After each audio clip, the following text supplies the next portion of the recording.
Hey everyone, it's Marie here. We're continuing our theme in the month of June, talking about your mid-year review for your business. Already, we took a look at where you should be looking in your business to see how it's performing and what goals might need to shift. Those of you who followed along in January, you know we did a annual planning exercise to help us set up how we wanted to perform and how we wanted our business to perform for the year. And now June is a good time to go back to some of those goals and see how you're doing. We've talked about impact to your finances, impact to the way that you're serving clients, and also how you're performing against the mission and vision of your small business. All super important things. And so if you're doing some of that checkup, what you might start to realize is there's great opportunity for you to also do some cleanup work. Now, today we're talking about some areas that you can start to clean up, and especially now in the midpoint of the year, why that's going to benefit you and your business and really start to catapult you towards some of those goals. The first thing that I want to talk about is cleaning up your communication. Oftentimes when we think about business, when we think about entrepreneurship, and we start talking about communication, the first thing that comes to mind is sales types of communication or pitching, elevator pitch specifically. And quite frankly, I'm not going to dig into that kind of stuff in this post. We talk about elevator pitches when we talk about pitching like a PSA and some other areas. Feel free to check those out if that's where you're at. But today I want to talk about your written communication, how well you're leveraging your email. Now, those of you in the She Runs It community, you know we recently had a webinar with Tanya Joyner. And Tanya runs a publishing house. She is the owner of TJS Publishing. She's the publisher of my upcoming quote book. Be sure to look out for that. And she is masterful at email organization and email communication. That webinar you have full access to if you are part of the She Runs It community. But if that's not your jam, I'm going to give you the Cliffs Notes right now. Now, when it comes to organizing your email, the first thing you have to consider is that when you open email, you have to be prepared to address it in the moment. Now, this means that you're either going to read it and respond to it, you're going to flag it and read it for later, or you're going to delete it. At no point do you want to have messages in your inbox that are unread or not attended to, because that's how communication falls through the cracks. So one of the things that Tanya spoke about was how you can use some of the features, especially in Gmail, to make sure you're addressing email in real time. The first thing you can do is make sure that you're setting aside time each day for checking email. A good opportunity. Make sure that you're addressing your email in this way by using some of the innate tools that are built into your application. If you're on Gmail, the first thing you can do is one, set aside time each day that you're dedicated to reading and responding to email, preferably before your workday begins or before your doors open for your clients. This means that you can read through everything, file it away appropriately in terms of how it needs to be addressed or how it's associated. So one of the things Tanya talks about is having a foldering system for her clients, or a system to identify when she's going to address something. Now, a great way to think about this is if you subscribe to a bunch of newsletters for business tools, you might have a business tools folder. If you have communication from existing clients, that might be an existing clients folder. If you have communication from prospects that need to go into your client relationship tool, then you're going to have those set aside in a true inbox or to be filed or categorized later type of folder.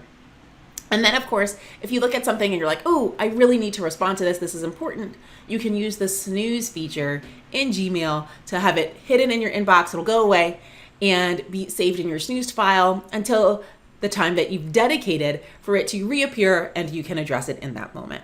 And in this way, you can keep your inbox super clean and organized and nothing falls through the cracks. The next most important thing when it comes to organizing your email is having that foldering system. So again, deciding, are you organizing by client? Are you organizing by when you need to follow up? Are you organizing by a certain day of the week when you do things? If you're using our ideal entrepreneur schedule, whatever that is, make sure that you have concrete places where email communication goes and that you are reading the email. If you find you're getting a lot of newsletters or subscriptions and you're not reading all of it, then it might be time to consider unsubscribing just to clear the clutter so you can truly find the communications that need to be addressed for yourself and your business. The other thing I'd recommend in terms of leveraging your email time, we already talked about blocking it off in the morning, preferably before you open, but also consider using the scheduling tool for sending emails. Maybe late at night, you do a lot of drafting communication and responding, but you don't want to send all of those messages at 10 p.m., 11 p.m., 1 a.m., when a lot of entrepreneurs are getting some of our deep work done. Instead, you can draft all of that communication. And again, in Gmail, there is functionality to schedule when those messages go out so they are occurring during regular business hours. And in this way, you make sure that clients don't have an expectation that you're going to respond to email at 10 or 11 o'clock at night or 1 in the morning. The second thing you can do as part of your mid-year cleanup is, of course, looking at cleaning up your prospecting list and your clients.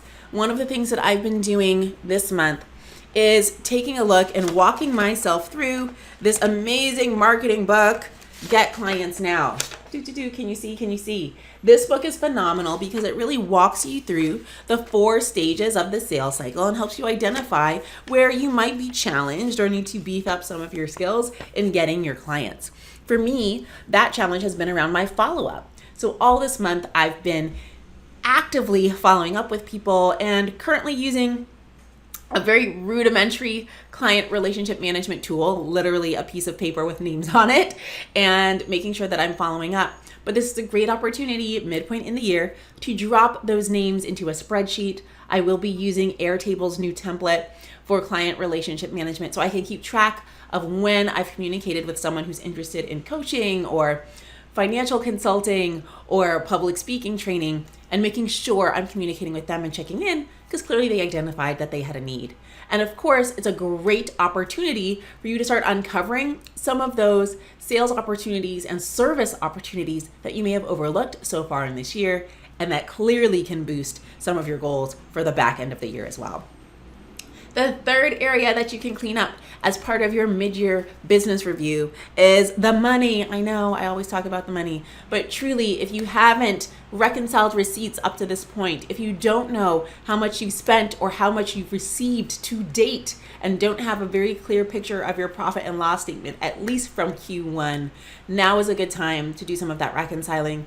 Please check out my good friend, Megan Valinis, who has a bookkeeping cleanup that you can do to help walk you through how to get organized and stay organized at this point in the year so that come tax season, which yes, is only, 7 months away at this point, you don't want your business to be a total disaster, okay?